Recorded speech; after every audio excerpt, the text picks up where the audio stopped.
All right, so we're up to issue 6 of Shazam by Mark Waid. And for some reason, the last month or so, I haven't been getting the variant covers. I have pre-ordered these comics and requested the variants, but I don't know. For whatever reason, I'm not getting them. So when we last left off, the Mary Marvel had figured out that it was the gods and Solomon messing with him, messing with his mind and making him do erratic things.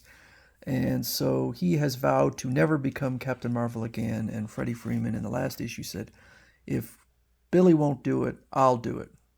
And so then Freddie whispers to him that it's a scam and he's just trying to bide some time. And so the two of them do a little bit of fake fighting. Just as a reminder, I don't avoid spoilers.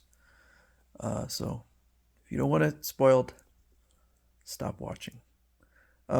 So they fake fight for a little while, and Zeus gets increasingly angry and starts to threaten them with the punishments that he has inflicted on other beings through Greek mythology. And then the cavalry comes, and it looks like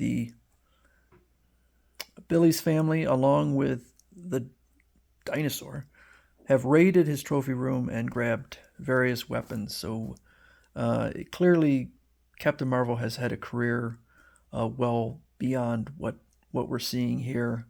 We have Bullet Girl, who was an old Fawcett character hero. Spy Smasher, again, another Fawcett. Eugene, Invincible, holds the Ibis stick, and that is from the villain Ibis the Invincible.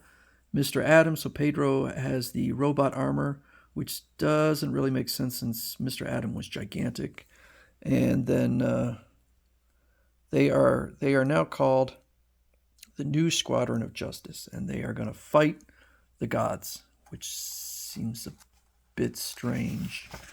But they have more success than one might think fighting against gods. And the dragon, I don't know, he has a suitcase that he's able to kind of just swallow up Atlas.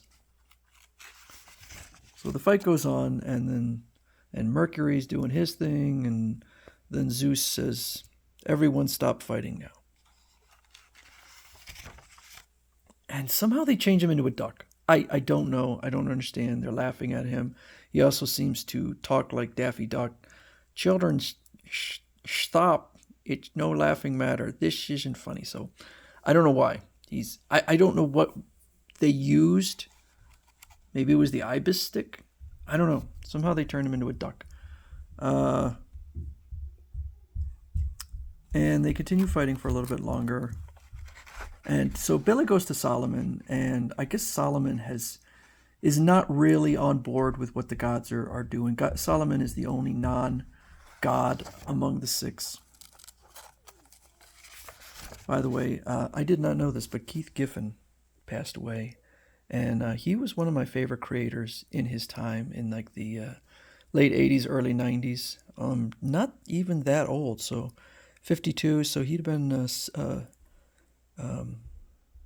71, not that old. So farewell to Keith Giffen. And so apparently, because Solomon is so wise, he is able to resist, or he's able to see through the gods' poor plan. And so Billy says, give me all your wisdom. And which I didn't know that Solomon was holding back on the amount of wisdom he gives. But he does say, be careful what you ask for, Billy. This I can do, but at a cost. So one of the things, and this actually is kind of interesting, is he talks about such an increase in power would only heighten that. Okay, so he says, I have already sensed in you a growing divide between your dual identities, each beginning to refer to the other as he. So that's interesting, because when Captain Marvel in the Fawcett era, they were separate beings. Billy would transform into Captain Marvel, but he wasn't Captain Marvel. Whereas I think it was probably in the 80s or 90s, they changed it over so that Captain Marvel was just, and his name was Shazam, was simply Billy in a superpowered adult form. And so here he seems to be implying, Mark Waid seems to be implying that maybe he's going to go back to the way it used to be, which is separate beings. So now that Captain Marvel has all of the wisdom of Solomon, he's able to resist the gods' influence.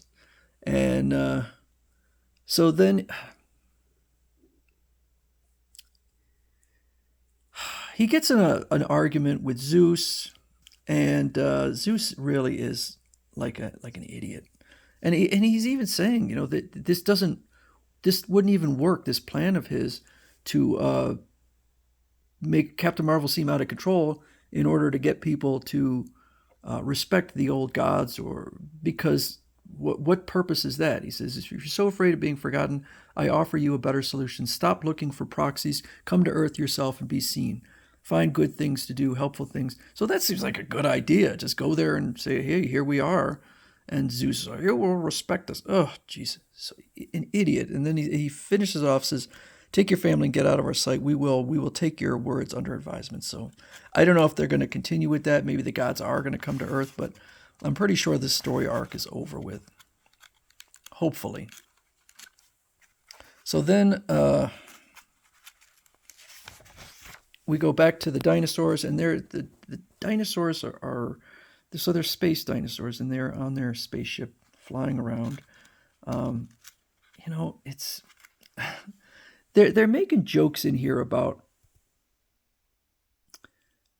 having difficulty holding pens or something like that. Which, yeah, because they're dinosaurs. Oh, do you know how awkward it is to hold a pen? Yeah, you're a dinosaur.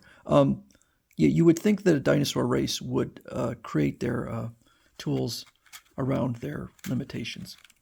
And I'll get back to that. And then they crash on Earth, and they apparently have ended up in Kahndaq with Black Adam. So next issue, the Captain versus Black Adam with space dinosaurs. So this series is really on probation with me, because if this next story arc doesn't start off strong, I'm going to give up, because what I've come to the conclusion is that Mark Waid is writing this for a much younger audience than me, that I am not the demographic. Even though I'm a huge fan of Captain Marvel, I don't think I'm the demographic. I love the artwork, but it's just a lot of silliness. And so I think that I'm going to give it one more chance, and I don't even know if I'm going to make it through the entire story arc. If it's another 6 issue, I may go through a couple issues and then just give up. But yeah, so not a big fan of this issue. It got pretty good reviews, but like I said, I think I might be the wrong demographic for it. So anyway, that's Shazam number 6 by Mark Waid.